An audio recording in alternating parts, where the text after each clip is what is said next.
All right. Welcome, everybody, to Finance Essentials with Danny Hudson. I'm your host, Danny Hudson, and I have a special show for you guys today. Well, it might be a special show for you guys, but it's mainly a selfish show for me because I get a chance to talk to somebody who has really been a big influence for me, probably at least the last decade or so. And so I've always wanted the opportunity to get a chance to talk with Scott. And so, while it is going to be a treat for you, it's also going to be a bit of a treat for me. But today we are going to be talking with Mr. Scott Horton. Scott Horton is the director of the Libertarian Institute. He is also the editorial director of antiwar.com. He is the author of several books, two of which I've got. The other one is right there. If you're looking at him, Fool's Errand. I actually don't have my copy. I gave it to somebody because they wanted to read it. But the other one is The Great Ron Paul, which he's got over on the other side of his head there. And then the newest one, which is Enough Already, Time to End the War on Terror. This one I'm not going to give away because it's autographed. And so that one's not gonna leave my possession. But he's also conducted over 5,500 interviews. I believe you going back to 2003, right? Yeah. Perfect. So he's basically been doing this for almost 2 decades. Once a humble taxi driver, now who I would consider probably the foremost expert when it comes to American foreign policy. So I'm sure when you were driving that cab around, you were like, you know what, one day I'm going to write books and I'm going to do all these presentations and speeches and interviews for foreign policy, right? That you knew exactly what you were going to do. Well, I've been on the radio since 98 was when I really started radio. And I've been an anti-government extremist since at least when I was in high school, really probably before that. And from right out of the time out of high school, I was always calling other people's radio shows and basically crashing them and changing the subject from whatever stupid non-issue they're talking about to whatever I want to talk about. They were talking about Michael Jackson, and you're like, wait a minute. Let's talk about a real issue here. So, but I just did pirate radio, and I wasn't really trying to be somebody or anything like that. But I was trying to at least, on a few hundred watts in Austin, Texas, for the people who were looking for it. I got to kind of get some things off my chest and feel like I was getting away with doing my part. And then but that wasn't really right. And sure. And so, and then, once the Bush years came and the war on terrorism, it really took a few years after that before I was really working for antiwar.com and stuff like that. But right. It was and now pretty easy to make that my priority then. Yeah, absolutely. And for the people who might not be aware, you've kind of started to do a bit of a speaking tour recently, right? I believe you were in Pittsburgh this past weekend. And I think you've done a couple of other speaking engagements prior to that. And I believe you also have some other opportunities and speaking presentations coming up in the future, right? Yeah, thanks for asking about that. Yeah, so the Mises Caucus of the Libertarian Party has been having me out to give speeches. That's what most of these are, not all of the events this year, but most of the events this year. So I went to, I'm sorry, I forgot what it's called, outside of Philadelphia for a talk there. In New Jersey. I forget the name of the town. I'm sorry. It's not too far from Philly though. Right. And then went to Washington State to a suburb of Seattle, basically did a big event there. And then just the other day I was in Pittsburgh for a big event, and that speech is now up on my website and on antiwar.com and the rest on the blogs there. Perfect. And on my Twitter feed and all that. And then this Saturday I'm going to be at an LP event. I guess it's the state convention in Golden, Colorado, which is basically West Denver, in Colorado. And then, Childerberg is the weekend after that, but that's not really me speaking or anything. That's just a bunch of libertarians getting drunk and having fun west of Austin. So if you want to go just hang out with Scott, just go to Childerberg. That's right. and I don't ever drink beer, but I'll probably have a few. So we'll see how that goes. Hey, there you go. And then are you going to be? I'm doing Freedom Fest. Yes, and Pork Fest. Yeah, so the Freedom Fest thing is I'm doing a panel with Tom Woods and sorry, I forget her name. Hirsha Ali, the kind of ex-Muslim lady that kind of pals around with the right wingers. We're kind of doing a panel together about the war on terrorism. Excellent. And then At Pork Fest, it's going to be, I forgot who all is on what day, but it's, all of your favorites are going to be there for that Yeah. in New Hampshire. And I'm sure I'm leaving a couple out, but mostly it's LP Mises Caucus events is got me Perfect. traveling around. Beautiful. And I'll provide as many of the links as I can too in the show notes. So that way, if people are Great. And, interested in, we have an events page at the Libertarian Institute. So perfect. people can follow that too. I think I'm almost certain it's libertarianinstitute.org/events. There we go. Then I'll go ahead and I'll link that one. Perfect. Well, Cool. so yeah, so if you haven't gotten the chance to get out and see Scott or meet Scott, I highly recommend it. I'm keeping my fingers crossed that he might make a special appearance at Tom Wood's 2000th episode in Orlando, because I'm really hoping I'm going to be there as well. And so I'm holding out that'll be my chance whenever we get down to Florida. Well, I'm going to be traveling. Oh, during that time? Yeah. Oh man. Well, I'll talk to Tom and see if he can move it around to accommodate you. Yeah, I know, right? Yeah, I'm sure he'll jump right at that. Yeah. So the reason why that I wanted to have the show with you today, I'm not familiar. I don't know if you're familiar much with my show. I tend to gravitate towards taking high level economic business conditions and trying to break them down to help people who might not be familiar with them understand how it impacts them on a day-to-day basis, right? So breaking down Cool. capital gains, taxes, hikes, what that means to normal people, all of these stimulus packages, where's that money going, infrastructure bills, how that impacts us. The normal people, right? The ones that don't have the deep pockets to really be able to benefit, from a lot of these government programs, because we don't have millions and billions of dollars in lobbying money and that kind of thing. And so one of the talking points that I came across in your latest book was the timing coincided very well, because the point that I came across was the total cost of the war on terror at that time, and it was approximately $6.5 trillion. And this came out around the same time that I think the F-35 was essentially called a useless plane, and the price tag of that was almost $2 trillion. And we have begun passing these stimulus packages, and people are saying, well, we need this money, or we want this money, or this money is to help, whoever, right? And so between just the war on terror cost and the F-35, we're talking about the same amount of money that has essentially been printed over the last year and a half.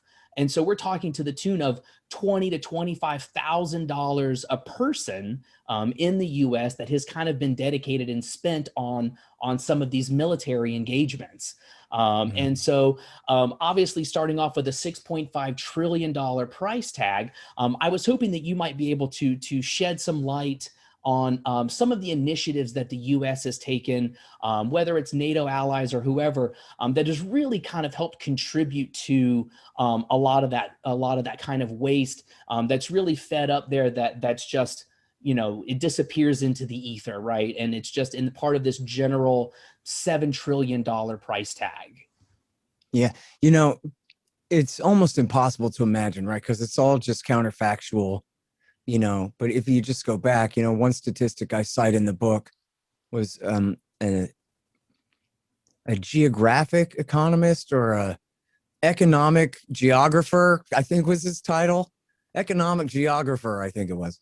And he'd done this study at Princeton that said from 76 to the year 2000, that America had wasted $7 trillion on dominance in the Middle East in the name of securing oil.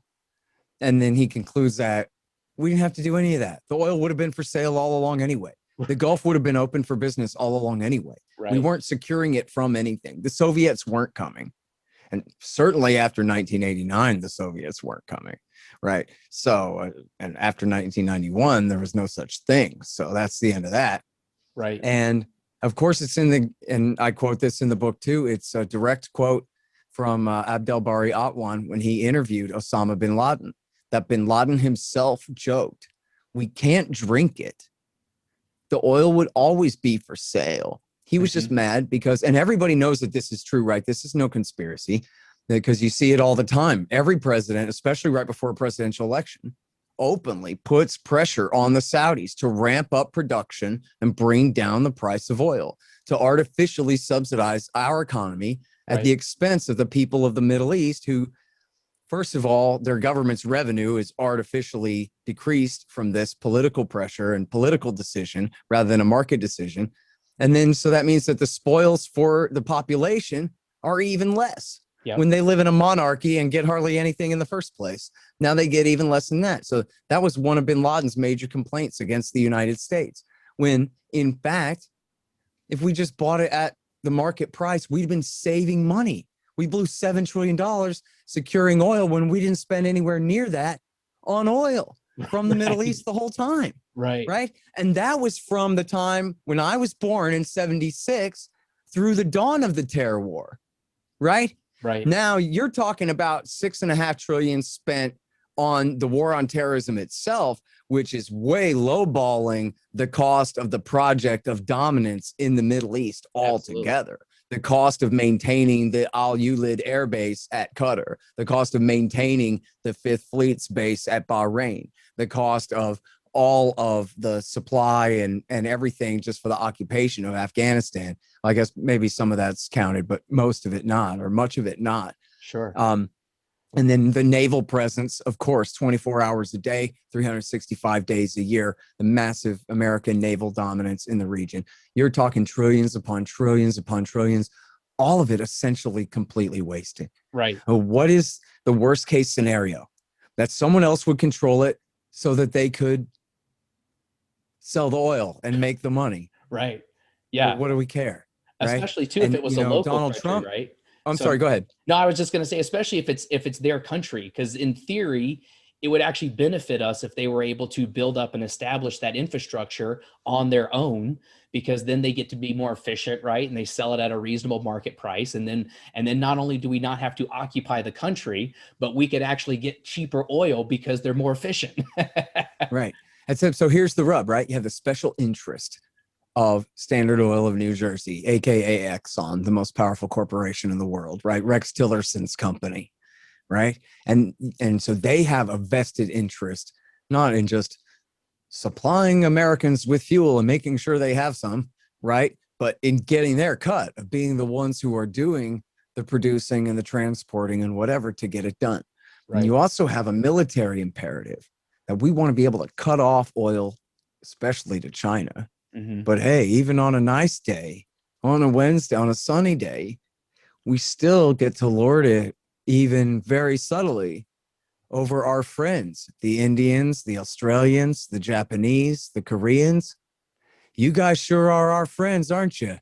And they all know that part of that is America dominates Middle Eastern oil supplies, and our Navy can shut off those choke points at any moment. Not that we would blackmail our friends. No, of course not. But only our enemies, right? The Chinese. And that's why we have to fight a massive war on terrorism in all 80 something countries in Africa if we can find a toehold in each one of them. But then they admit, like a third of the time they admit, well, this is all about China and keeping the Chinese out. But not keeping the People's Liberation Army from marching in and enslaving the people of Africa. No, they're keeping Chinese business out.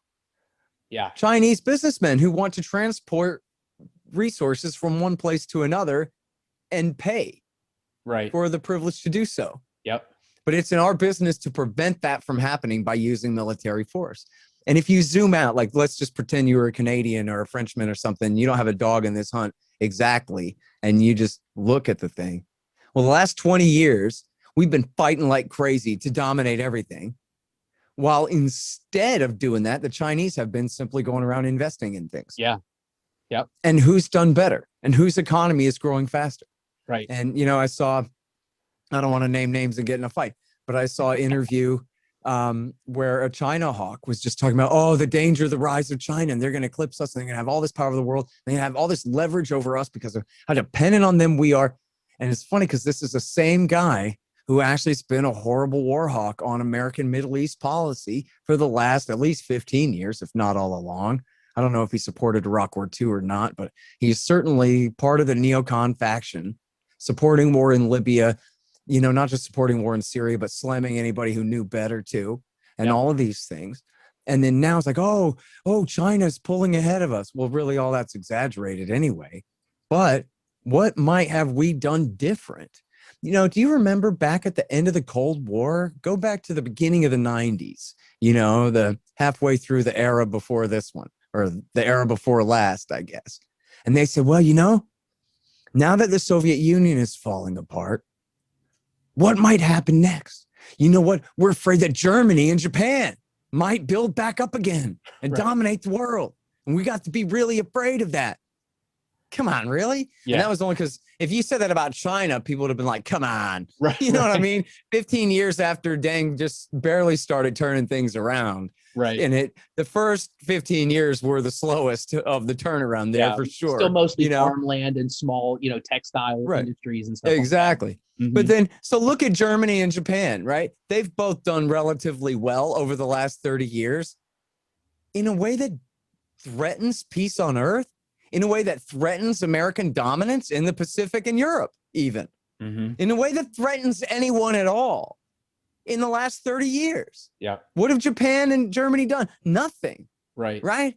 But the point is the Americans can only look at the world through, oh my God, who's our next enemy? Right. During World War II, we were with the Soviet Union against the Germans and the Japanese. Right. Now, you know what?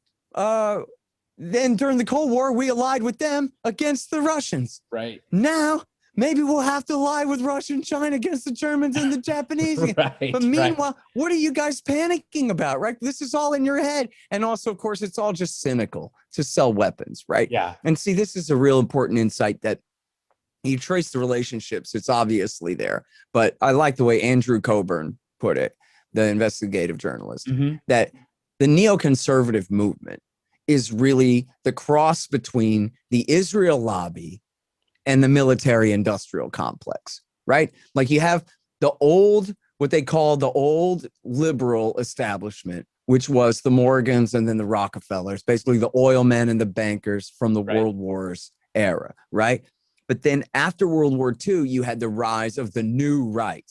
In the Oliver Stone movie, Nixon calls it the beast, right? And this isn't the Northeastern establishment. This is the guys from Lockheed and Northrop Grumman and all of the new money. It's all government dependent, military industrial complex. One customer.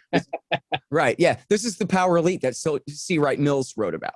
And they're in California and Washington State and in Texas and all of these different places. And they have all this power. But the problem was they're not that smart. They needed to make a deal. The Rockefeller, the Morgans and the Rockefellers, of course, had the Council on Foreign Relations. That's, the oil men and the bankers. They had, all of these Brooks Brothers, Yale WASPs to write all of their reasons for being, right? These are the excuses for America to support Rockefeller oil interests in the world, for example. We got a whole book full of excuses for this, right? But so Lockheed needed one of their own, right?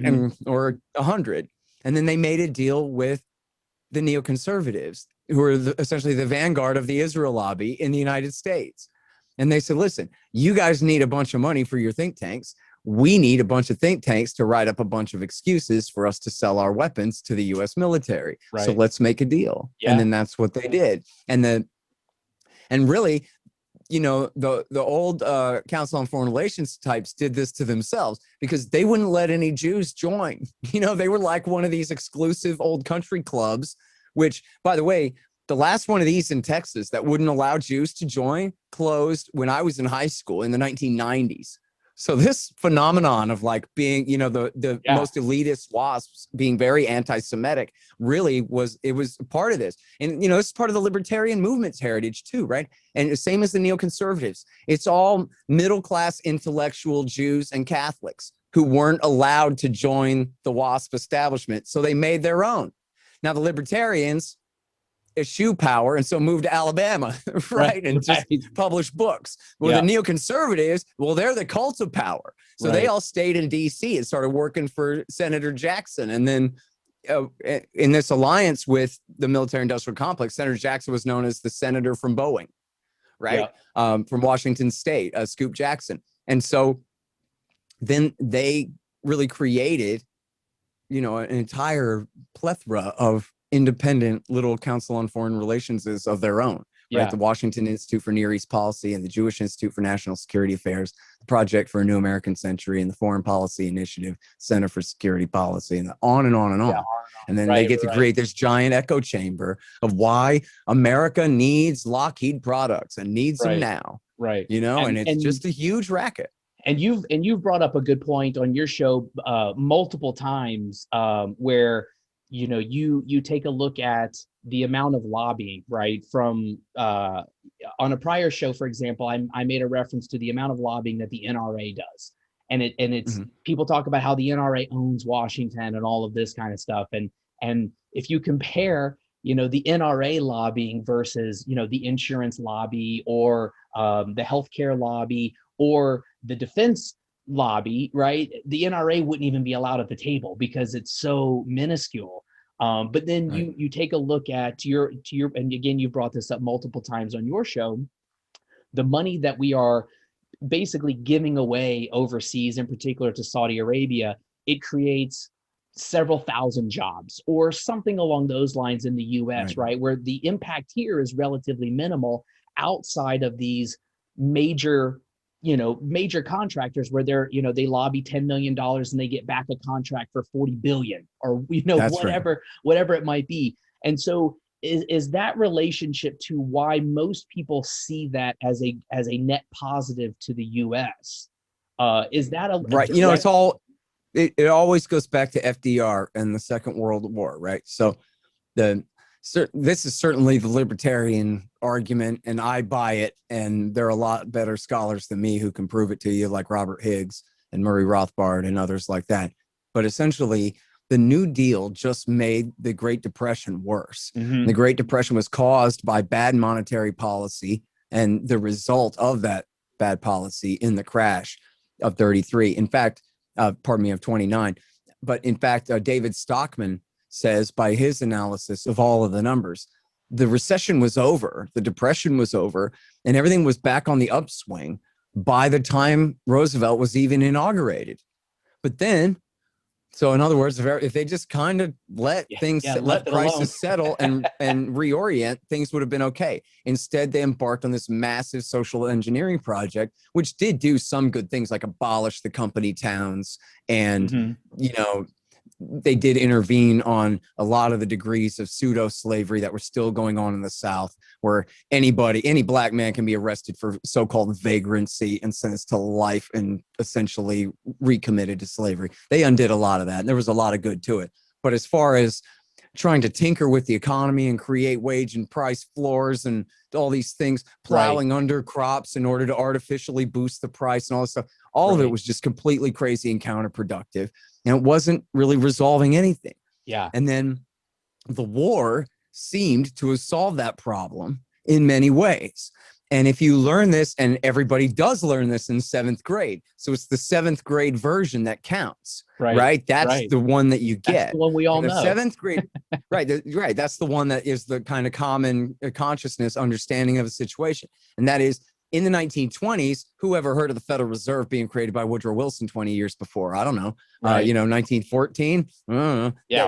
People assume the central bank was part of the New Deal, right? So they go, well, in the 1920s, it was a completely free economy, but then left up to the wilds of laissez-faire free market capitalism, that led to total suicide of the whole economy because the guys were all crazy and out of control. And that's when the people decided through their democracy that they needed to use the democracy to control the economy to prevent the excesses of capitalism. And then, it worked real well and it was real good. But then you know what really did it was World War II. Right. And some people say that the New Deal saved us from the Depression, and it mostly did, but it was really World War II that really did it. But then if you look at what happened, all that happened was they conscripted 16 million men and brought the unemployment rate way down, which then created upward pressure on wages. But then they had all kinds of rationing and wage and price controls and all kinds of things. Ron Paul talks about being a little boy and growing up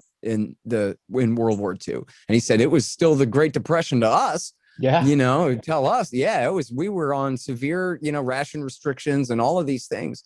Right. And And then what really happened was that they did, through, massive deficit spending at the time, they built up a huge industrial machine with, frankly, central planning and, expenditure by the government in building all these new factories to build all the weapons of war. Right. And then when the war was over, the rest of the industrial world had been burnt to the ground. Right. And you had all of these guys discharged by the tens of million, or 10 million of them discharged right out of the military. And then they just turn the factories over to private business in many cases, the auto industry and other manufacturing, and then here's a bunch of easy credit. Right. And so essentially all of the excess spending and inflationary pressures and whatever had been wrung out of the economy, and they were essentially now finally free to start at zero. And one of the first things they did was start repealing all of the New Deal controls in order to go ahead and let business get back to business. And so, but then, the very short Cliff Notes version of that is war's good for the economy, like World War II. Right. Everybody knows that. Everybody's mama says that. Yeah. Everybody knows that. Right. All of our seventh grade social studies teachers know that. Right. Yeah, exactly. But if you stop and go, well, wait a minute, we've had 20 years of nonstop war and the economy's a wreck. Yeah. The economy was a wreck in the 1990s. And when everybody thought it was good for a minute, no, that was the dot-com bubble. Remember, it ended in a major crash. Right. When Bush Jr. came in, it was the Clinton recession. Not my fault. It's the Clinton recession, which was true, right? Because Clinton refused to cash the American people's peace dividend, bring the troops home, abolish the empire, and let the American people get back to work making things. Instead, he made this deal. They call it free trade. But what the deal really is we will extend our military so-called umbrella over your country. Right. And so you won't build up your military forces and you won't have an independent foreign policy. You'll be part of Pax Americana. And in exchange, we'll drop all our tariffs and let you sell all your cheap junk to our people in that way. So that's not real free trade. That's the American empire making a deal with other nation states at the expense of the people of the United States. Right. On the premise that they must rule the world first. If they didn't, someone else would, and it would all go to hell and we would all die. And so they have to have total dominance over the planet in order for people to be free. And honestly, it's absurd and we scoff, but you got to accept the fact that they kind of sort of mean it when they say that, we're just fighting to protect the rules-based liberal world order. Right. That's what they call the American empire. They don't call it the American empire. And, oh, sure, yeah, okay, they take advantage sometimes. Who wouldn't? Right. But what they're really doing is they just want to make sure that Congo and Central African Republic can trade in peace. Yeah. And yeah. Well, I mean, because it's still often, well, maybe not as often anymore, but it's still kind of described as the beacon of freedom in the dark, right? Or the beacon on the hill, kind of thing. And you're kind of looking at that and you're like, well, that's not true, because we're involved in all of these different countries and all of these conflicts that really we shouldn't be in. And I know, and I don't want people that are listening to really misconstrue this. The cost of human life is obviously the number one issue. I don't think anybody would deny that. And I know you talk about Yemen a lot on your show, and you talk about plenty of other conditions. I just wanted people also to kind of realize the economic impact and the financial impact that we are going to see, because a lot of people will make the argument that says, well, and like you've already said, if we're not doing it, somebody else will step in. And when you make the suggestion, well, we need to bring our troops home, and they go, well, we can't do that, right? Because then the world is going to descend into chaos. And then I just tend to look at them and I go, it's going to happen eventually anyway. We're spending trillions and trillions of dollars, and it can't go on forever. And so when we can no longer afford to pay for that, what's going to happen? Well, they're going to come back anyway. Right. And so both parts of that, right? Like on one hand, they're begging the question and just saying, this is Homer Simpson and his lion repellent. Well, you don't see any lions, do you? That must be because my lion repellent is working, right? I got 3 magic rocks or whatever. Who says the world's going to fall apart if, it's a counterfactual. So you can just, argue or dismiss it if you want, right? As far as we can tell. And by the way, and if you listen to the Hawks talk about this all the time, they'll say, look, we've kept the peace for 70 years. Yeah. Right. Just don't tell the Koreans or the Vietnamese or the Laotians or the Cambodians or the Indonesians, for that matter. Don't tell the Iraqis or the Syrians or the Libyans that the Americans have kept the peace, because they won't know what the hell you're talking about. Right. But what they mean is, well, we didn't fight a nuclear war with the Soviet Union, and we haven't gone back to war against our European friends again. Right. And so that to them is keeping the peace. But they don't even recognize, and you'll hear them say it with a straight face, we've kept the peace for 75 years. And just, they don't even think about how crazy that sounds, you know, to, for example, the people in the Southern Hemisphere, you know, that kind of deal. But, you know, I'm sorry, I forgot one thing I was going to say. So I'll say the other thing I was going to say, which is, you know, at the heart of all of this, which is almost never discussed in the media, which is hardly understood by anyone outside of the Austrian school of economics, is that the government's monetary policy of artificially low interest rates and you know, low reserve ratios and monetary, you know, bank credit expansion, that doesn't just cause price inflation across the board, as we've seen in just our recent lifetimes, you know, as just living through the 90s and 2000s and into the 20s now. We see the boom and the bust come, because what happens is you have bubbles in certain sectors, especially stocks and in property, right? And then also fuel costs, which means food. And then, you know, eventually you have more and more widespread price inflation and, you know, upward pressure on wages. And then they'll, of course, by the way, in parentheses here, they'll always blame the inflation on the wage earners. Yeah, all this upward pressure on wages is going to cause inflation. Yeah, the economy is overheating. Unemployment is too low, and upward pressure on wages is causing inflation. SOBs, right? These are the people, the wage earners, the salary employee, or the salary and hourly employees are the people who get the cost of living increase last. Right. And then they have to take the rap when this is caused by the banks and the government expanding the money supply. Right. In fact, I checked this with my hedge fund, former hedge fund success and investment advice giver, Mike Swanson, on my show last week. He Googled it up and made sure with the stats at the Federal Reserve while I was talking to him, that 25%, fully 25% of all the US dollars ever created were created in the last year. Right. Holy moly. Yeah. So now there's been a lot of deflation too, and a lot of canceling of bad debts and erasure of dollars off the books as well, because of the lockdowns really forced the crash that we were overdue for anyway, right? It had been since 2008, and we were going to have a crash sooner or later. The contest was, can Trump get over the line or not before, you know what I mean? Is it going to crash before he's reelected? Yeah. And so he won't have anyone to blame at that point after, you know, claiming ownership of the bubble all along. But anyway, the lockdowns caused it anyway. So now where are we? We're essentially where we were in 2009. With Obama just coming in, the markets have crashed, and now we're reinflating. We're at the start of the bubble. But they have created so much money front loading this thing that I don't know about in your town, but like in Austin, Texas, housing prices have gone up by almost 100%. We're in Nashville, so it's very similar, where it's a lot of also people that are moving here, you know, and that kind of thing. And the scaling of the city can't keep up with, you know, with the demand. Well, I'll tell you one thing.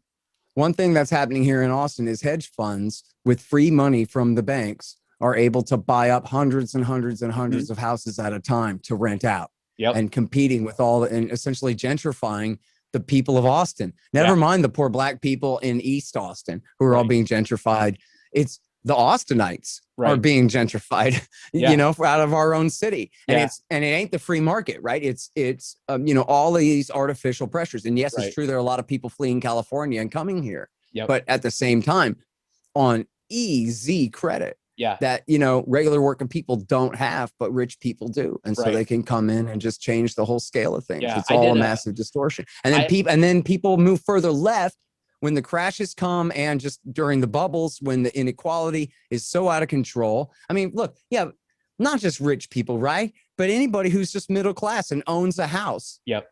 is essentially getting welfare here, right? This artificial increase in the value of your home, that's your welfare check. Yeah. You didn't build that. Right. That's welfare for you. And you get to act like you're a self-made man, but you are not either. You cashing in on that refinance. You're killing my ego here, Scott. You're killing my I thought I was doing great. You and everybody else, man. It's all an illusion. And then and we all hit our head on the floor when they pull the rug out from under us every, 10 or 12 years together too. And so, they call it now the K-shaped recovery. Get it? So that means that the people at the bottom crash and never get up more than halfway. The people at the top, they crash a little bit and they're saved every time. Right. And so, and then, so that's really what creates the equality. And then here's the part that is the ultimate danger to us all. And that is the major, increased influence of Karl Marx and his thinking on American intellectuals and everybody else. And so American liberals don't believe in liberalism now because the liberalism is represented by Bill and Hillary Clinton, the people who did this to us, right? Barack Obama's just a Clinton, right? They're the ones who did this to us. And what's wrong with them? If you're a leftist, you look at them, what's wrong with them? And this is at least partially true, right? They're capitalists. Yeah. They're not socialists. They're capitalists. But what does that mean? That means that Hillary Clinton is the servant of Goldman Sachs. We know, we've read her secret speeches. They got leaked to WikiLeaks. And we see them now. What she went up there and said, listen, Goldman Sachs, sometimes I say things in public you won't like, but you have to understand, I have a private position and then I have to have a public position too. But in fact, I work for you. Right. And the more money you give me, the better that position gets.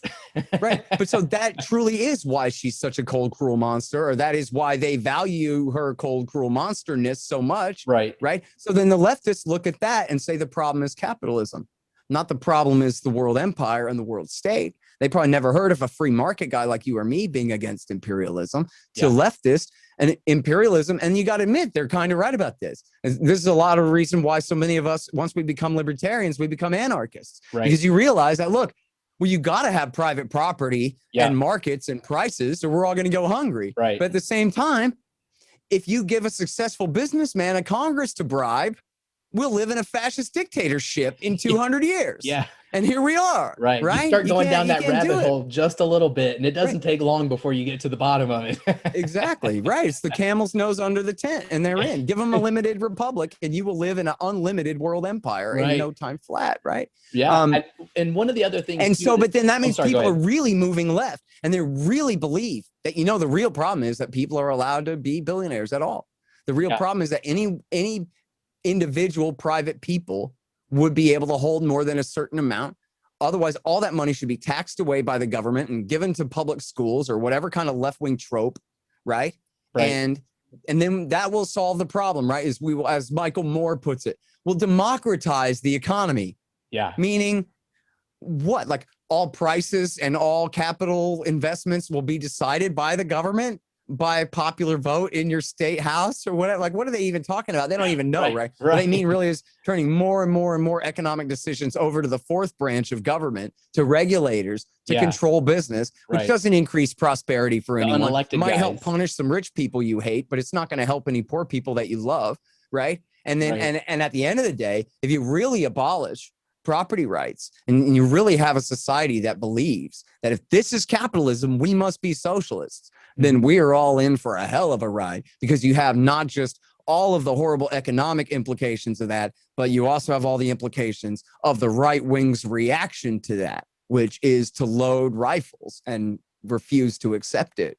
And a fight where we don't have to have one at all. If we just abandoned the world empire 30 years ago, if we'd elected Ron Paul in 1988 instead of George H.W. Bush, we'd all be millionaires right now. And it'd be just, well, okay, we'd be doing a hell of a lot. I don't want to sound silly about it because it's not utopianism, right? It's just, it's, it's just, but you're fact. right, though, as wasted society all of this effort doing the wrong thing, you know? And one of the other things too that I thought was very interesting, and I think I saw an old advertisement for it, and I was like, oh, that's something I'm going to have to ask Scott about, was the fact that war these days, especially as we know it, has become so ingrained in our society, right? We're just so familiar with it. It's just a part of life that people really Right. kind of dismiss it, and it's very tragic. And what I was wondering about this is that the last time that war bonds were sold was like a World War II thing. And one of the Right. things that I was unsure about is where in the transition did they get to the point where, because I know that this was the conversation, right? The conversation was going to be, well, if we sell war bonds, we are not going to be able to do X because people are not going to buy these. And I'm curious to know if you're very familiar with kind of where that transition went away, where war bonds, if you bring up war bonds nowadays, people are like, I don't even know what you're talking about. Right. And where it Honestly, went, my only real familiarity with that growing up was from Bugs Bunny cartoons. They would have the big signs, because the guys at I'm sorry, I forget which studios it was that Warner support that Brothers. Metro Golden Mayer, Oh right? yeah, They yeah, were yeah. they were huge war supporters. So they would always draw some, buy US war bonds would be on the billboards in the background of the old Bugs Bunny cartoons when I Right. was growing up. Yeah, five Um, cents or whatever. right, yeah. But so I mean, obviously you got it right. The answer to your question is then. And then the next big war was in Korea. And I don't know that they didn't sell war bonds then, but it's certainly not any part of the Korean War I've ever heard of. And certainly in my lifetime, I've never heard of them being sold to support the war in Vietnam or any, and that was before I was born. That ended right before I was born. Right. But and then in my lifetime, no, again, just Bugs Bunny cartoons. There's no actual effort to do that because they'll just borrow the money. Yeah. And then, if they have to, they'll buy up their own debt with new money and monetize it Right. and make it all seem free. And Right. so, I don't know if you'll remember in 2000, I don't know if it was I think it was in 03 and 04, Bush had the IRS send everyone checks for $400 Yeah. or Oh, I three love or that. Oh man, I $400. loved it Right. at the time. So now, yeah, at that time, boy, we should have saved all that and put it in Bitcoin. Yeah. Yeah. Anyway, but see, what happened was like that was really a great psyop against the American people, right? Like here he was spending all of this money on invading Iraq, starting a war, Mm-hmm. right? Not defending America that had been attacked in a war, but getting a bonus war out of the thing, right? And then he sends everybody $400, like this is your dividend check. Yeah. This is your share of the profits from the war. War is good for the economy. Here's your $400 check. Right. Sure Right. seems good to the economy for me too, right? Yeah. But meanwhile, if you actually think back about it, they had said before the war, look, this is going to be short and easy and sweet. And Absolutely. it's going to be no problem. We're going to liberate these people. So they're going to, cooperate with us. Obviously, it's going to be great. And the oil, frankly, will pay for it all. That's what Wolfowitz Right. and Donald Rumsfeld both told the Congress, that the oil revenue itself will pay for the occupation. It'll be no problem at all. And as soon as they invaded, Bush announced he was going to ask Congress for $87 billion.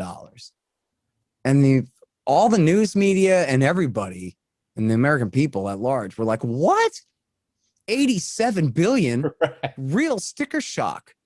You said this war was going to essentially be a weekend fun thing. Yeah. And it was going to pay for itself and not be a problem. Now you need $87 billion, right? Mm-hmm. And so then this was like the idea, oh man, we got to distract from that. Right. It's looking like all those leaks, how expensive this is going to be. What we'll do is we'll send them $300 and $400, Right. and that'll convince them that this is all affordable. Mm-hmm. And meanwhile, this is the war that ended up costing about $4 trillion out of the $6.5 they spent, 4 or 5, on Iraq War II. Right. And so 87 billion, are you kidding me? They spent 870 billion by August. Right? 87 was nothing. They were only just barely beginning. Right. But the American people were kind of made. And honestly, man, it's funny because, and I'm sure this is everybody's experience, not just mine and yours, but your whole audiences too, right? That even in like '08 during the crash, you hear people say, well, war is good for the economy. Right. Absolutely. We've been at war this whole time. And now we're going to go to war somewhere else. Yeah. More. Yeah. And people are shooting themselves in the head. People are standing in the unemployment line, staring at their shoes. People are losing their kids to foster care. Right. And you're telling me the economy's doing fine? Right. You're telling me war is good for the economy when we know that we're suffering now. Right. Our economy's been completely dislocated in every way. And then what was it? It was all the inflation to make the war seem free was what caused the bubble that caused the crash, right? Just like when Bill Clinton built up the bubble of the 90s to make America's global expansion then seem free instead of cashing the peace dividend, led to the crash of 99, 2000. Bush's war spending and the artificially low interest rates. I mean, as we talked about, remember when Bush came in, it was the Clinton recession. Yeah. Well, just 8 months later, suicide hijackers targeted downtown New York City, right in the financial district. So we were in a recession, and that in a free market, that was going to cause a recession for a while. That was going to cause downward pressure on a lot of important things for a little while. Airlines, for example. Absolutely. And the actual companies affected in downtown Manhattan and that kind of thing. But they said no, and I'll never forget either. The first thing they did was lower interest rates to 0.0%. That was it. Right. You know, and there were, you know, we got to stimulate the economy. We got to keep America moving. Yep. Now GM offering 0.0% financing and your for family well-qualified discount, buyers. right? You're going to discount like you're part of the family.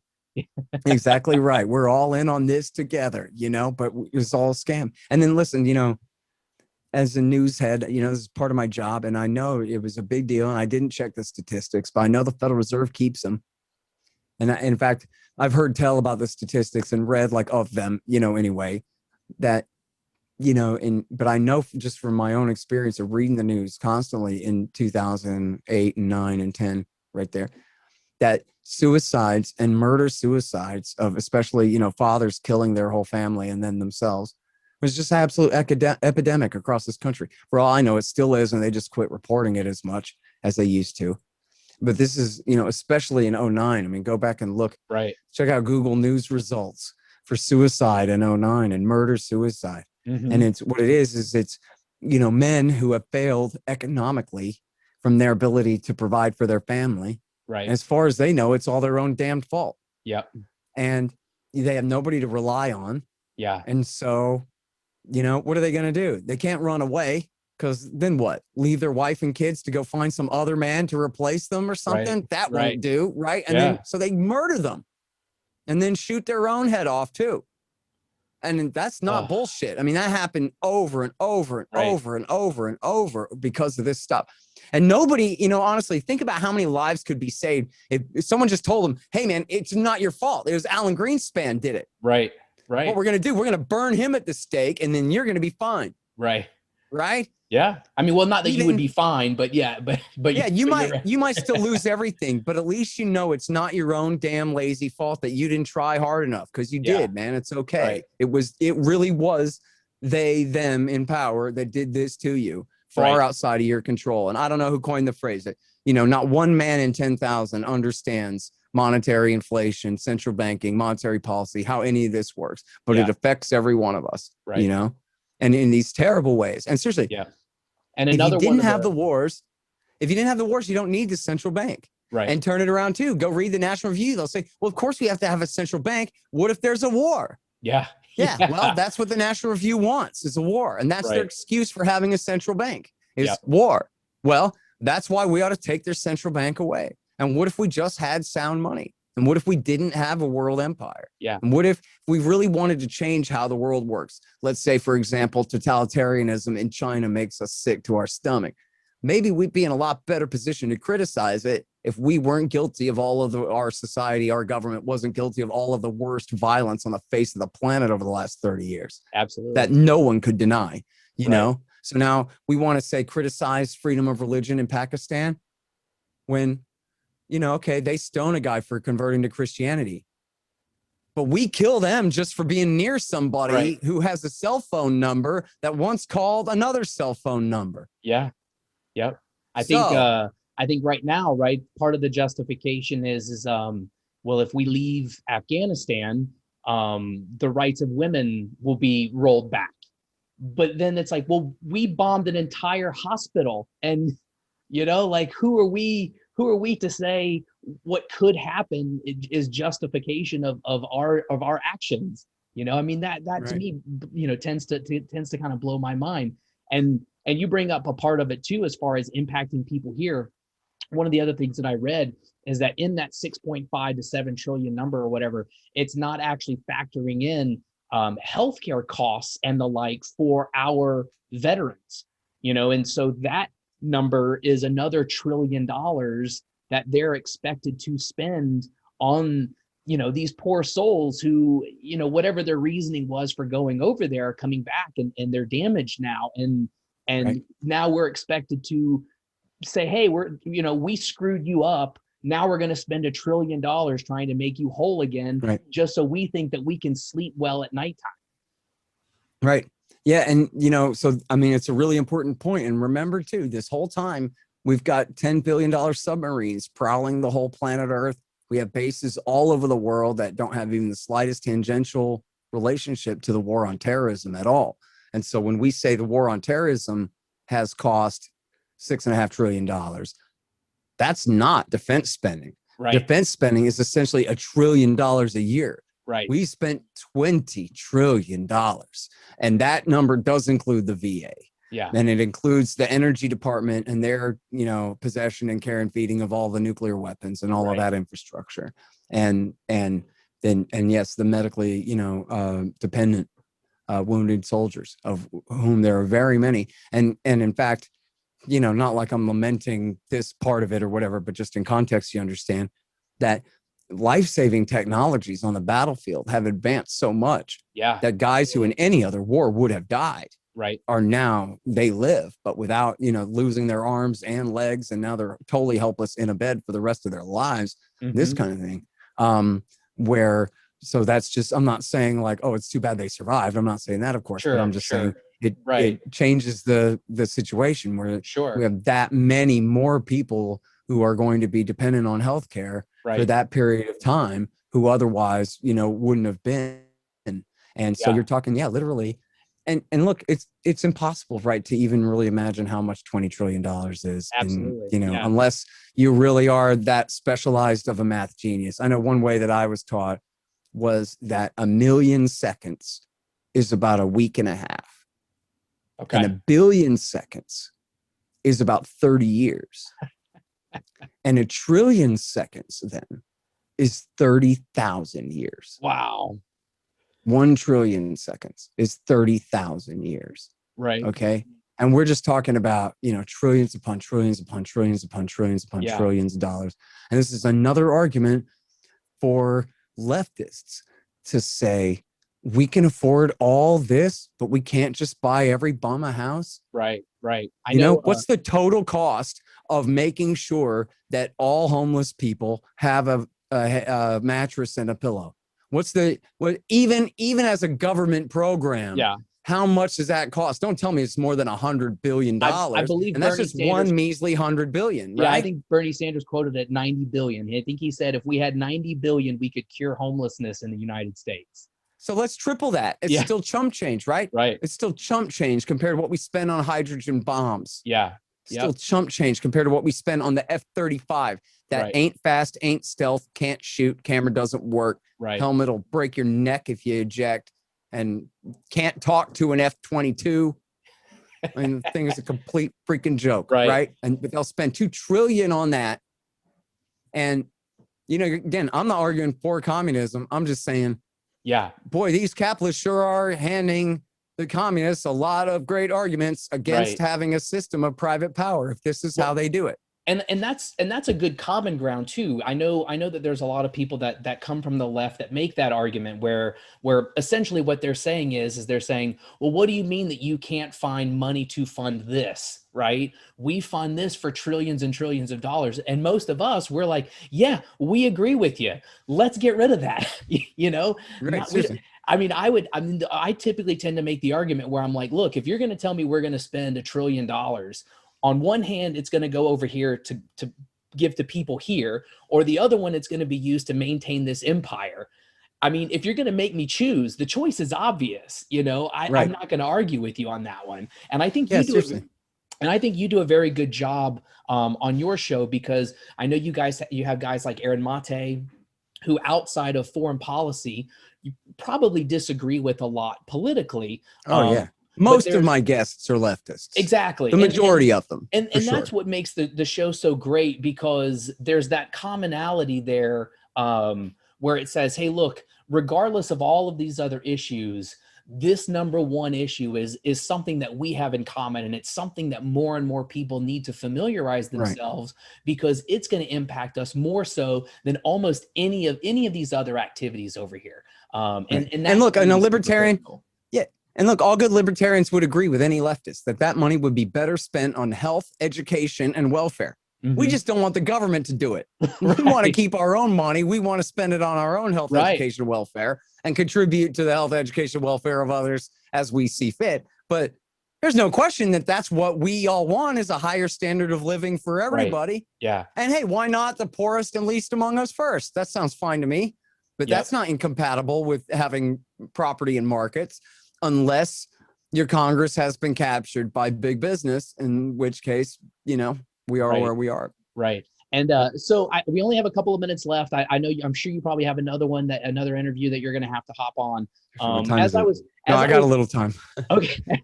So as I was kind of doing some research and stuff on this to understand, I obviously your book was at a much higher level than some of this, but some of the statistics that I found were very interesting. Was the fact that we spend $20 billion a year of keeping our soldiers overseas in air conditioning.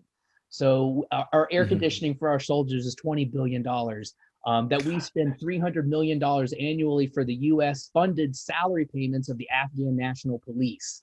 And then there was the 2019 audit of the ghost soldiers, where all of these Afghanis were on payroll, right? And then as soon as they decided to audit it, 42,000 people disappeared from the payroll because they didn't exist.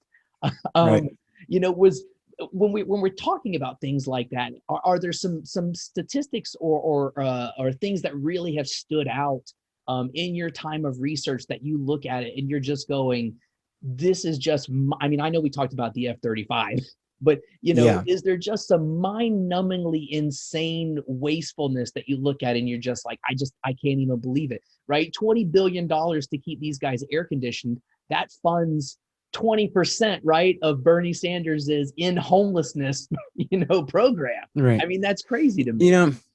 So forgive me about this. I forget the exact dollar cost, but I'm pretty sure that the average for a gallon of gasoline for American soldiers for their tanks and armored vehicles and trucks in the Afghan war has been about $1,000 a gallon. Because you have to look at where Afghanistan is on the map. Right. It's landlocked away from the Indian Ocean, not just by Pakistan and Iran there, but by a giant mountain range. Right. And so since, we treat the Iranians as enemies, we can't take the Iranian road through. So the only road that we have to go through is from the port of Karachi up through Pakistan, all the way up to the Khyber Pass, which is like 1,000 miles north, up to the Khyber Pass through the mountains and then down into Afghanistan. And there's a whole book about this called Funding the Enemy by Douglas Wissing. There's a section about it in my first book, Fool's Errand, about how the Americans paid, hey, buddy, not exaggerating, literally billions, not just hundreds and hundreds and hundreds and hundreds of millions, okay, paid billions of dollars of protection money, tax money to the Taliban. Yeah. To allow them to transport fuel to our soldiers out there. And you even have Taliban trucks driving in front and behind the convoys as protection, helping deliver American fuel to the fire bases out there. And you can't make this stuff up, but it gets better because right at the time of the Obama surge there, the guy who was the defense minister, his son ran a Blackwater type mercenary organization that provided security for American convoys, almost exclusively hiring Taliban militiamen to provide the security for the American trucks. This is the defense minister of the Afghan government, is paying the Taliban to protect American armed convoys. And he set up a lobbying firm on K Street in Washington, D.C., or hired one, didn't set one up, hired a lobbying firm on K Street in Washington, D.C. to lobby for the Obama surge and the extension of the war. so that he could continue to cash in Oh, playing this racket. that's And wild. you just, yeah, no, you can't make that stuff up. Yeah, And then, you know, and the in list just Somalia, goes on and on. yeah, it does. And, you know, in the Obama years, and I cite this in the book, he used $10 billion nuclear submarines to attack Somali women and children in their thatched huts. Right? Like, this Yep. is why after 30 years after the Soviet Union ceased to exist, this is why we still have a fleet of $10 billion apiece submarines prowling the seven seas of this planet, so we can use them to shoot a Tomahawk missile at a child in something that you'd see out of National Geographic. And Right. thank God these people are still living in the 19th century or something somewhere. Right. In no small part because of America's war there and America's support for their communist dictator back in the days of the Cold War. Because the Ethiopians and the Somalis both had a communist dictatorship. America backed the Somali one, you know, so we supported what was making them all so poor, you know, during that era. Right. And then we've been at war there in Somalia. Nobody ever talks about this, but it's in the book. We've been at war there for 20 years now. Yeah. Since 2001, Bush first sent the CIA and the Joint Special Operations Command back there to start killing people for the first time since 93. Yeah. And then, yeah, no, it just goes on. And especially during the height of the Iraq and Afghan wars, you have these bases that were like mini towns where, you know, Yum Brands had a great deal where they had KFC, Pizza Hut, and Taco Bell at all of these bases and just charging absolute absorbent price. $100 just, you know, for a make it cheeseburger. Yeah, exactly. And just making it, you know, little American towns. Yeah. All over, just for military folks. Not like they're really colonizing the place, but still, right. Massive bases where they're just pissing money away in just unaccountable amounts of money. And in fact, I accuse Dick Cheney of his major interest in starting the war was because he was a really lousy CEO when he worked for Halliburton, and he'd done a horrible job. And he and his right-hand man, whose name I forget, but you can look it up, who was his chief financial officer, they engineered to buy Dresser Industries right when Dresser Industries was being held liable for, again, not hundreds and hundreds of millions, but billions of dollars worth of asbestos cancer claims. Mm-hmm. And Dick Cheney bought them right when the verdict started coming in. It was like the day or two beforehand, right? Yeah, seriously. Yeah, it's some ridiculous timing like that. Yeah, it was. I don't know exactly, but it was very close like that. Right. And so he just ran Halliburton into the ground. Here's this huge company. And so he owed them. And I don't know if they ever threatened to murder him, but I wouldn't be surprised. I mean, those guys are gangsters as hell. Take him on a hunting trip. Like, here's what's going to happen.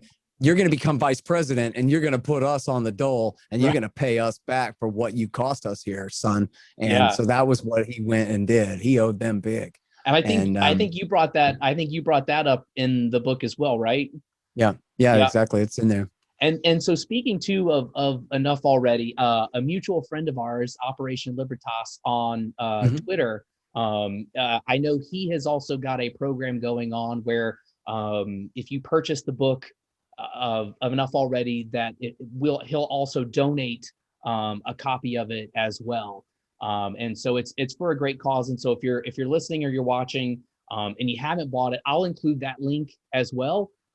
Great. That's especially for active duty guys who want to read it, or people who are just, you know, stuck between jobs or victim of a COVID lockdown or some horrible thing and just can't afford it. You really need a hand, but you really want to read the book, then contact him and he will hook you up. Yeah, absolutely. Yeah, absolutely. And again, obviously I recommend the other ones as well, because, you know, especially the great Ron Paul, I know he was a very big inspiration and a bit of a hero of mine. So going through I know, and reading some of those old interviews and stuff, and you're just like, oh man, I want to go back and listen to some of these too, just because he's been doing this so long, you know, he's been so consistent for so long. And I would say ever since I started to listen to you, you know, you've also been very similar where, you know, the Scott Horton from now, he's smarter. He's got a little bit more gray, you know, in the beard, but the messaging has been consistent, you know, since episode, you know, 5 or whenever, whatever it's been. And, Right. and I know I've greatly appreciated it. And I know your audience over time has also greatly appreciated it. I hope some people got some value out of this. I know with my brain working from a finance perspective and working with a lot of dollar figures, being able to make the connection between the two is always very important for me and the way my brain works. And I appreciate you kind of shedding some light on that. And I know we did some plugs at the beginning, but you want to go ahead and get out any more here before we wrap it up? Yeah, sure. Let me say one more thing. I forgot to say. Oh yeah, absolutely. I'll listen to you talk forever. Well, no. So this is in. We've all read this, right? 1984 by George Orwell. In part of the story, O'Brien, the evil torturer, at first pretends to be our protagonist's friend. And gives him a copy of the book. This is how we do it. The Big Brother party operations manual, basically. And one of the things he talks about in there is about how militarism is designed to keep the people desperate, to keep the people off balance. He says, we take all your money, we put it in the form of a rocket, and we shoot it off into space. Or we take all your money and we create the floating fortress, which takes the wealth from you, and we just take it and sink it into the sea where you can't get to it, right? And so that's what all of this costs us. It's the same as Ike Eisenhower said in his famous Cross of Iron speech, that every time you build a battleship, you're not building a school or a hospital. Right. Every time, you build an aircraft carrier, you're talking about a neighborhood that could have gone up somewhere instead to provide an increased cost of living for our people. You just don't ever think that we can do this and it's not an equivalent sacrifice. Right. An ocean full of $10 billion submarines. Well, that's a few $100 billion that could have gone to something much better. Yeah. And so, you always think of it in that way. Right. And you brought it up multiple times on your show as well, where you say the minds and the brains of some of these people who are working on these types of programs are some of the best and brightest that we have. And absolutely. And rather than them getting paid $250,000 a year to create a missile that's 5 miles per hour faster than the other one, is not a brain or a mind who is working on really anything that is to the benefit or the, being able to advance society and humanity as a whole. Right. And they agree with that, right? Like every one of them to a man wanted to help improve life for his fellow man with his awesome engineering skilled brain that he has. But instead he ended up working for the Pentagon down there in the basement designing weapons, because what are you going to do? Same thing for, almost any kind of major science at American universities, the rest of these things. It's all completely intertwined with militarism. Right. And then they say, well, we wouldn't even have science and innovation if it wasn't for militarism. We need militarism. Otherwise, we would have never had jet engines and microchips and which is just such a lie. Why in the world should that be true? Yeah, I'm sorry. Oh, I was saying, and the ballpoint pen, right? Isn't that like NASA's claim to fame? They invented the ballpoint pen so they can use it in space. Right. All right. As long as I'm rambling. There's an episode of The Family Guy. There was an episode of The Family Guy where the baby and the dog, it's like a takeoff on the old TV show Sliders, where they have a portal to other dimensions, right? So they go to a dimension where the dogs are the masters and they walk the humans. And they go to a dimension where everything is drawn like a Disney cartoon, but then the Walt Disney shows up and he's an anti-Semite and he like goes after Mort the Jew. Right. Was one of the characters on that show. And so they're going through the different dimensions, and they get to a dimension where everything is super clean. It looks like the Jetsons, awesome future.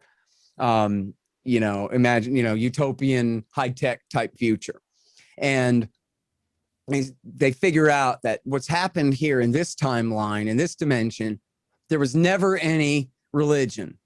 And so therefore, nobody ever fought over religion for the last 2,000 years or 3,000 years. And that's why we live in the Jetsons future and where everything is so cool like this. And I thought, pretty weak. Like I probably could have come up with that as a 9th grader or something. But what would have been a much more effective argument, or a much funnier and more persuasive way to do that? It wouldn't just be picking on monotheists. I mean, that's kind of boring. How about in this timeline, Woodrow Wilson was murdered as a baby. And so he never passed the Federal Reserve Act. and he never got us into World War I. Right. So then we never had we never had, all the price controls and the empowering of the Federal Reserve. Yeah. We never had the Great Depression. Hitler and Lenin never seized power in Germany or Russia. Sure. Mao Zedong was just some guy and never became the communist dictator of China. Right. The American empire was never built up to defend the world from the global communism that they had empowered in fighting the Nazis that they had given birth to. Yep. And so now, and then with no Bush family fortune from dealing with Hitler, then George H.W. Bush would have never been president. We'd have never gone to the Middle East. And, we'd have never had the World War II, the Cold War, or the war on terrorism. And then we would live in this awesome, perfect Jetsons future, right? Why do you have to go back to 3,000 years? Right. You just got to go back 100 years. You just got to go back 100 years and everything would be fine. Everything would be flying cars like we always thought we'd have, by the, I know Liberty Twitter really loves Woodrow Wilson. They have nothing but positive things to say about it. I wrote, if anybody really wants to know how much I hate the guy, I wrote an article one time called Blame Wilson. So go read that. You'll love it. I think some of the state accounts and stuff, they always think, well, if you ever don't know who to blame anything on, blame it on Woodrow Wilson. You got it. Absolutely. There's a good chance that it can be somehow traced back to him. No, seriously. If it hadn't been for him, then Kerensky would have had to get the Russians out of the war. But Wilson bribed him with millions of dollars and trucks and tires and rifles to stay in the war. Yeah. And so he stayed in the war, which meant, one, the people of Russia hated him as interim leader. He was supposed to end the war. Why'd we overthrow the Tsar if we're still in the damn war? Right. And also it meant that his soldiers were all off on the front instead of in St. Petersburg where they could protect his power. Right. So on their fourth try, the original revolution was in March. On their fourth try, Lenin and Trotsky seized power in October. It would not have happened if it hadn't been for Woodrow Wilson. There would have never been a Soviet Union or world communism whatsoever, would have never existed. Yeah. And then, of course, because he ended the stalemate on the Western Front, which was a stalemate, he tilted the balance so far in favor of the British and the French that they were able to, completely humiliate and punish and destroy the Germans, keep them under blockade for, a year or so, or almost a year after the end of the war, starved millions of people to death. And then the, crooked Treaty of Versailles stripped Germany of all of their external territories. And I don't mean like foreign colonies, but I mean their furthest territories in northern, part of it went to North Italy, part of it went to Poland, part of it, became part of Czechoslovakia and all of these things. And it was that humiliation, especially the blockade after the war and all these things, that it was that humiliation that led to the rise of the Nazi Party. Right. And Hitler began every speech denouncing what he called the traitors of 1918, meaning the Democrats who'd signed the peace treaty. And that's the other thing, Woodrow Wilson. He refused to accept even a signature to the peace treaty from the German militarists who had actually fought the war. And he said, like Dick Cheney, I don't talk to evil. So bring me a Democrat, bring me a German Democrat, and I'll make him sign the treaty. Well, he was just hanging that humiliating defeat around the neck of the Democrats who weren't responsible for the war. Right. And so then they ended up taking the blame for signing the treaty when it was the military who got them into the war and lost the war. Yeah. Right. But the right didn't have to take the blame because the liberals got the blame. Yeah. And so this helped to lead to the rise of Nazi Germany and the Soviet Union, then, and of course, then World War II, and then the American world empire that was created after World War II in order to contain the Soviet communists that we just saved from Hitler. Right. So all of this is Woodrow Wilson's fault. Every bit of it is Woodrow Wilson's fault. And including the creation of the state of Israel and all the trouble that has caused, and the policy of American hegemony in the Middle East and everything we talked about in this show. Well, none of this had to happen at all. Yeah, but then we wouldn't have gotten a chance to talk. That's true, right? I would have never met my wife if she hadn't been such a great investigative reporter in the Bush years. So well, you just have to tell her. I'd have never been if it hadn't been for World War II. I think it's the same for all of us, right? Yeah, that's a good point. That's true. I think my dad was born in 55, and I'm trying to think the timing or whatever, but I know he was in that boomer generation and that kind of thing. Yeah, there's no telling how it would have shaked up. Yep. But Scott, I love this. I'm really glad we got a chance to chat. I'm really glad that you made some time today to talk with me. I had something I was going to name it, but maybe I'll rename the episode to "It's All Woodrow Wilson's Fault."